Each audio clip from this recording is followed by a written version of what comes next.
Kisah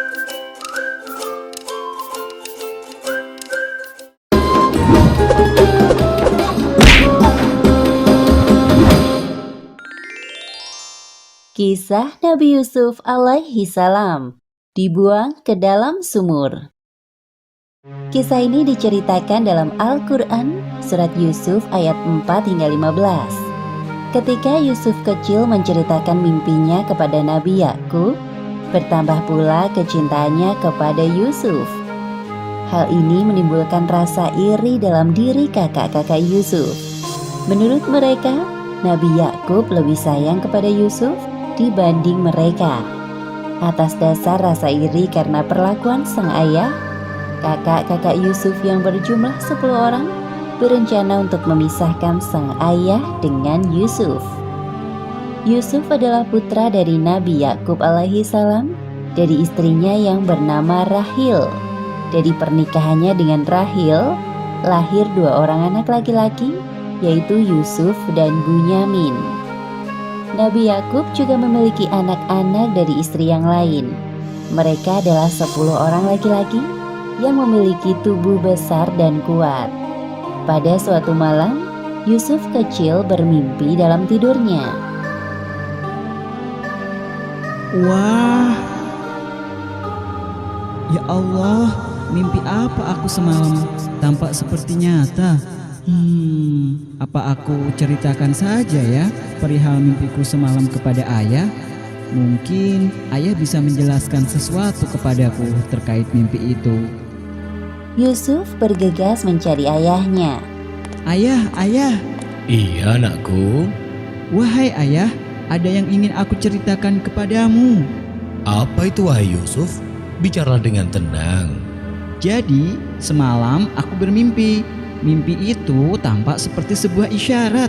Apakah engkau bisa menafsirkan mimpi itu, wahai ayah? Memangnya apa yang engkau mimpikan semalam wahai anakku? Sesungguhnya, aku bermimpi melihat 11 buah bintang, matahari, dan bulan. Kulihat semuanya sujud kepadaku. Nabi Yakub terdiam mendengarkan cerita Yusuf dan kemudian tersenyum. Hai anakku, janganlah kamu ceritakan mimpimu itu kepada saudara-saudaramu. Maka mereka akan membuat makar atau untuk membinasakanmu. Sesungguhnya, syaitan itu adalah musuh yang nyata bagi manusia. Mimpi Yusuf tersebut merupakan sebuah isyarat kenabian, seperti yang disebutkan dalam Al-Quran, surat Yusuf ayat 6. Dan demikianlah Tuhanmu memilih kamu untuk menjadi nabi, dan diajarkannya kepadamu sebahagian dari takbir mimpi-mimpi, dan disempurnakannya nikmatnya kepadamu dan kepada keluarga Yakub, sebagaimana dia telah menyempurnakan nikmatnya kepada 2 orang bapakmu sebelum ini, yaitu Ibrahim dan Ishak. Baiklah ayah, aku akan merahasiakan tentang ini. Tapi apa maksud dari mimpiku itu? Satu hal yang harus engkau ketahui, anakku, bahwa Allah telah menyiapkan kehidupan yang mulia untukmu kelak. Nabi Yakub mencium kening Yusuf dengan penuh rasa cinta. Setelah peristiwa itu, kecintaannya kepada Yusuf semakin bertambah. Ia sadar bahwa Yusuf kelak akan meneruskan perjuangan dakwahnya. Kepribadian Yusuf yang menyenangkan menambah kehangatan dalam keluarga Yakub. Namun hal tersebut tidak berlaku bagi kakak-kakak Yusuf. Yusuf, itu lucu sekali. Lucu kan ayah? Iya bener kak, cerita itu lucu sekali. Kepribadian Yusuf yang sopan, patuh dan menyenangkan menimbulkan rasa iri di hati kakak-kakaknya. Mereka beranggapan bahwa ayahnya pilih kasih terhadap Yusuf.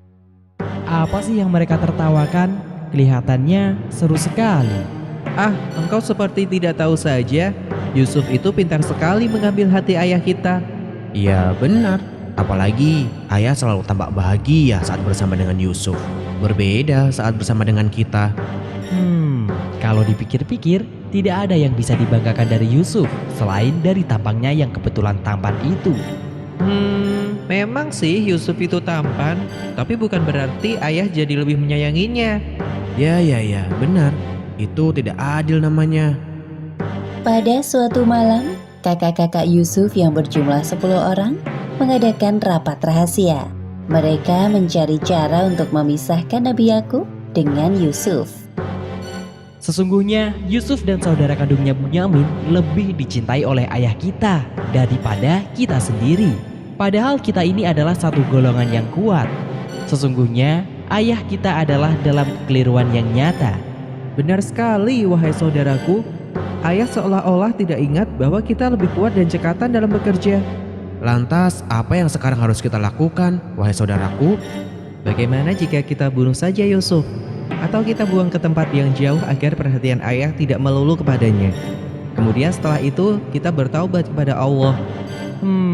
Sebentar. Aku tidak setuju jika kita membunuh Yusuf. Dia itu adik kita, apalagi ayah kita seorang nabi. Rasanya tidak pantas. Bagaimana jika kita masukkan dia ke dalam sumur agar nanti Yusuf dipungut oleh para musafir dan dijual oleh mereka? Bagaimana, saudara-saudara? Wah, itu ide yang bagus. Ya, kami setuju usulan itu. Iya, benar. Setuju. Iya, setuju.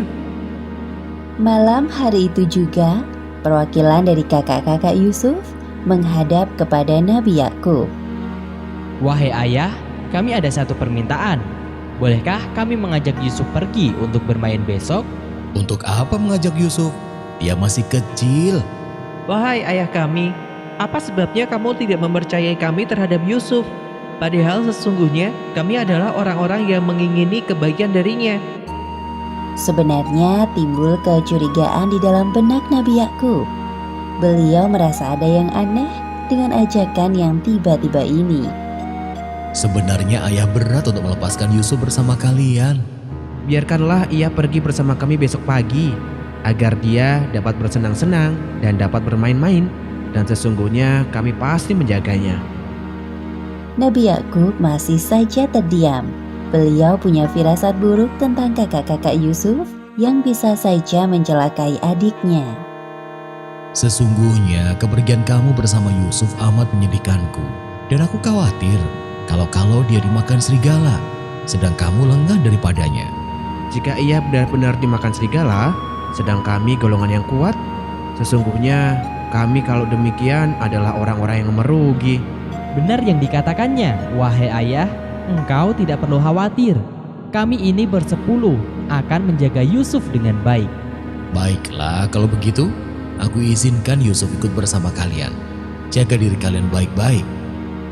Keesokan harinya, Semoga Allah SWT selalu menjaga anak-anakku dimanapun mereka berada.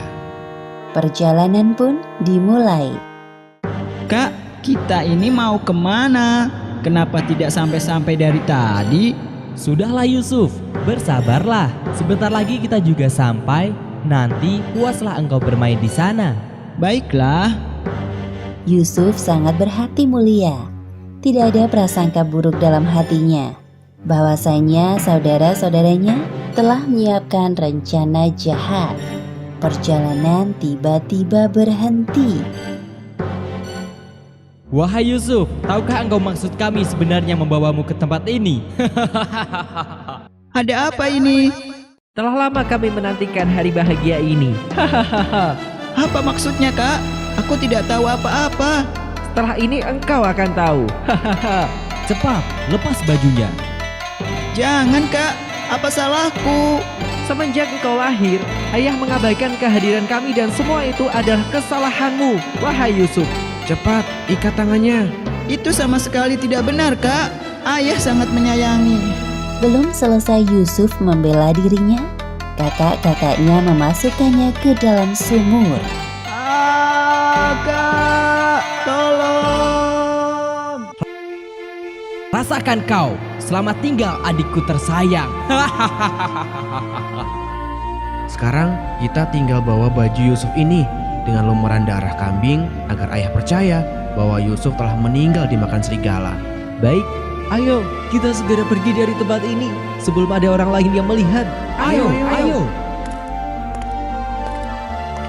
Sepeninggal kakak-kakaknya, Yusuf meringkuk di dalam sumur sambil terus berdoa kepada Allah. Seperti yang disebutkan dalam Al-Quran, surat Yusuf ayat 15. Dan di waktu dia sudah di dalam sumur, kami wahyukan kepada Yusuf, sesungguhnya kamu akan menceritakan kepada mereka perbuatan mereka ini, sedang mereka tiada ingat lagi. Demikianlah akhir kisah Nabi Yusuf alaihi salam dibuang ke dalam sumur. Hikmah yang dapat kita ambil dari kisah ini, pertama, hendaknya kita saling menyayangi satu sama lain, terlebih lagi dalam hubungan kekerabatan sesama muslim. Kedua, selalu berprasangka baik terhadap orang lain. Dan ketiga, jangan mudah membenci seseorang karena kelebihan pada dirinya, apalagi sampai menyakiti. Sesungguhnya syaitan sangat pandai membisikkan hal-hal buruk yang akan merugikan diri sendiri. Wallahu a'lam bishawab.